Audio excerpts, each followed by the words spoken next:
Bismillahirrahmanirrahim. Assalamualaikum warahmatullahi wabarakatuh.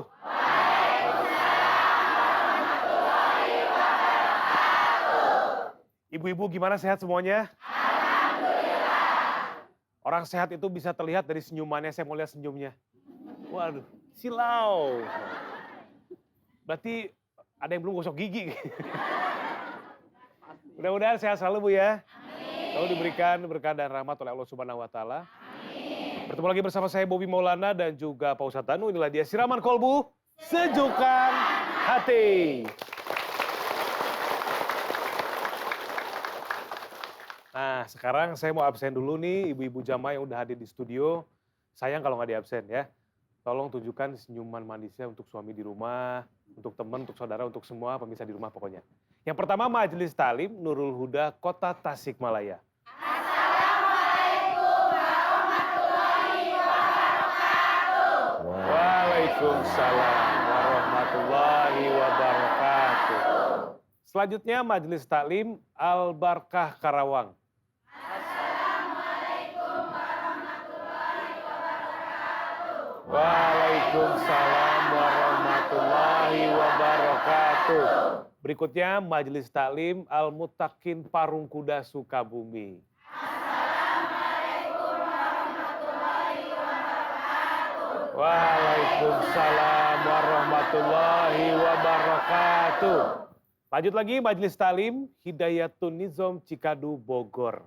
Assalamualaikum warahmatullahi wabarakatuh. Waalaikumsalam warahmatullahi wabarakatuh.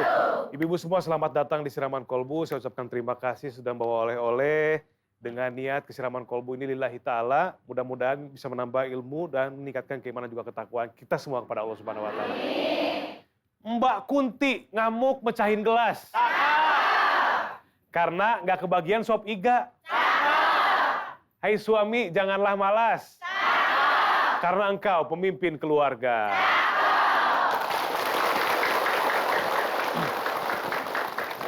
Tema kita pagi hari ini adalah harga diri pria sebagai pemimpin keluarga. Wah, ini tema yang harus difahami oleh suami maupun istri. Jadi harus ada saling melengkapi dan saling berkesinambungan. Pak Ustadz silakan. Bismillahirrahmanirrahim. Assalamualaikum warahmatullahi wabarakatuh. Waalaikumsalam warahmatullahi wabarakatuh. Amin ya rabbal alamin. Tema kita adalah harga diri pria sebagai pemimpin keluarga. Ini tema yang sangat bagus sekali mengingatkan kita pada sehari-harinya kita bahwa laki-laki itu memang adalah imam bagi keluarganya, pemimpin bagi keluarganya, untuk istri, untuk anak-anaknya. Ar-rijalu qawwamuna 'alan nisa. Laki-laki itu pemimpin bagi wanita. Nah, dari ayat ini kita harus menelaah maksudnya.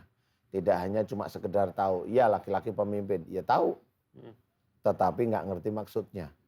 Nggak ngerti maksudnya itu adalah jika istrinya sering kali ngomeli suami, lah itu nggak tahu ayatnya berarti. Walaupun sehari-hari dibacain, ya nggak tahu aja tetepan. Lalu suaminya nggak ada apa-apa diomelin.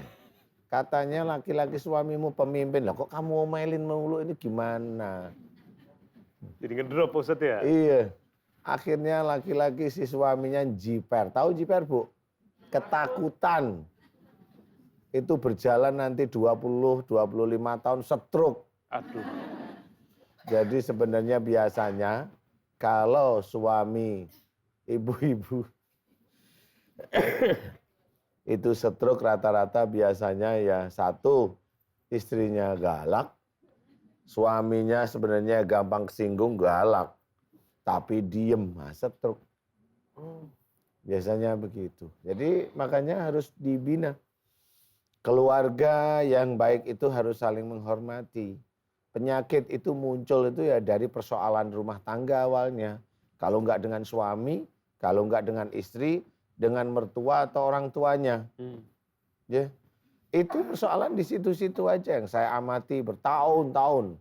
Puluhan tahun itu hanya di titik itu. Nah disitulah akhlak kita itu terasah, mau tajam, baik maksudnya, atau gompal.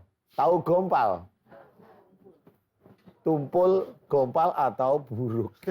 Nah itu ya di situ itu ujiannya. Nanti yang bisa masukkan itu kita itu ke surga atau naudzubillah itu ke neraka, ya di titik itu. Nggak kemana-mana, nggak ngurusin masalah DPR, nggak ngurusin masalah presiden, enggak. Itu ngurusin 5 tahun sekali, enggak. Tapi masalah suami, masalah istri, masalah orang tua itu setiap hari. Di situ itu amal soleh kita itu bisa ditulis oleh malaikat raqib atau dosa kita ditulis oleh atid. Dan di titik itu, emang di mana coba? Di sini ibu mau bikin salah? Enggak, mau ibu diem dulu semuanya. Oh diem kan? Enggak salah. Tapi kalau di rumah, iya, nembakin mulut suaminya, ya. Nah, itu salah satu ayat aja udah hilang, nggak bisa. Nah, ini yang harus kita ketahui sehingga kita tahu mau masuk surga apa neraka. Ibu mau masuk mana? Tenane. Nanti kita lanjut ya. Ya, Ibu, efeknya banyak tuh masalah dalam rumah tangga tuh. Ya, bisa ada penyakit, selain perceraian ya, banyak hal yang bisa terjadi karena tidak adanya saling menghormati, istri nggak bisa menghormati suami, suami juga sebaliknya. Jadi mudah-mudahan lewat Siraman Kolbu kita bisa menjadi keluarga yang lebih baik, ya Bu ya. Kita kembali lagi di Siraman Kolbu, sejukkan hati. Masih semangat Ibu-ibu? Masih semangat? Harus, ini temanya penting banget untuk kehidupan berkeluarga setiap wanita maupun laki-laki di seluruh Indonesia. Ini temanya bagus, harga diri pria sebagai pemimpin keluarga. Silakan lanjut Pak Ustadz. Iya, saya lanjutkan ibu-ibu, bapak-bapak. Jadi pertengkaran dalam keluarga itu pun akan menjadi dampak penyakit. Paling tidak minimal sakit perut. Iya, sakit perut. Sakit perut itu awalnya begitu nusuk atau teman-teman yang lain tuh bilang asam lambung, itu awalnya dari situ-situ aja. Oh. Jadi kalau sering bertengkar, nanti mulai sakit perut. Kemudian nanti kalau dinasihatin yang satu nggak bisa, terus itu dilakuin terus nggak bisa, akhirnya nanti di daerah ulu hati itu nyeri, sakit, seperti itu. Nah, hal-hal tersebut itu sebenarnya dilakukan oleh hampir semua pasangan di dunia, jadi nggak cuma di Indonesia aja. Nah itu karena tidak tahu bahwa kita itu belajar agama itu tidak hanya mengetahui tentang Quran, tidak mengetahui tentang hadis, tidak mengetahui aja tentang sunnah, enggak itu. Sehari-hari itu pelajaran. Telinga kita, bagaimana telinga kita itu mau kita jadiin takwa ya, mau mendengarkan yang baik seperti ini, paham ya? Yang kanan. Kalau yang kiri, mau juga mendengarkan menurut kita tidak baik. Menurut kita tidak baik, paham nggak Bu? Berarti di situ ada fitnah, ya, ada kata-kata yang nggak enak kita dengerin, tapi kita mau nerima. Lah kenapa harus kita terima dengan lapang dada? Karena kalau sudah sampai ke telinga kita, berarti Allah mengizinkan kita mendengar. Berarti harus kita terima, nggak perlu dengan marah. Nah ini kan sehari-hari kita lakukan. Suaminya begini, ngomel, ngomong begini, nolak, begitu aja terus. Itu setiap hari begitu. Nah inilah dosa yang bertumpuk. Dosa yang bertumpuk inilah yang nanti akan menjadikan penyakit dari Allah Ta'ala. Ya, dari sakit hati menuju ke arah sakit fisik. Nah, di sini tidak akan pernah ditemukan oleh teman-teman yang memang dia bergerak di bidang medis ya. Karena memang kausa prima atau penyebab awalnya itu sebenarnya hati. Atau perilaku yang tidak baik. Dari permasalahan itu. Dari persoalan sehari-hari. Berarti itu. kalau misalkan ada orang ngomong, oh kalau berantem itu bumbu rumah tangga. Berarti Salah. Semuanya bisa kena penyakit. Maksudnya Iya. ya bener ya? Iya, Iya. masuk akal. Saya yang tidak mau bahwa berantem di rumah tangga itu bumbu. Enggak. Dalam Islam nggak boleh berantem. Siapapun yang bilang itu bumbu rumah tangga, biarin dia nanti akan dibumbui di akhirat. Ya Allah. Iya benar, silahkan. Nggak apa-apa kalau mau. Itu kan Pemikiran seorang. pemikiran mereka, silahkan aja nggak apa-apa. Kalau saya tetap nggak, jangan. Dijaga. Oh namanya keluarga ibu-ibu dengan suami, rukun, duduk, ngomong enak-enak. Kan nyaman hati ya. Coba duduk jajar suami itu nggak mau nengok ke kita, mamanya kayak gitu. Gimana coba ibu? Jengkel lama-lama. Iya.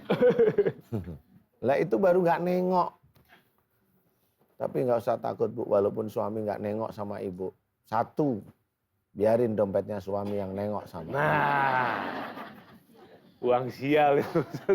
Uang sial. Jadi intinya adalah kita itu nanti mau masuk neraka atau masuk surga diawali dari pergerakan kita sendiri.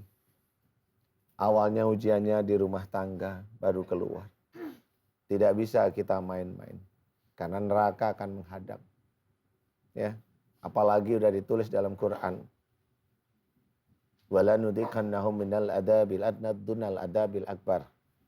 Sungguh aku timpakan siksa kecil kepadamu, kepada mereka sebelum siksa besar di akhirat.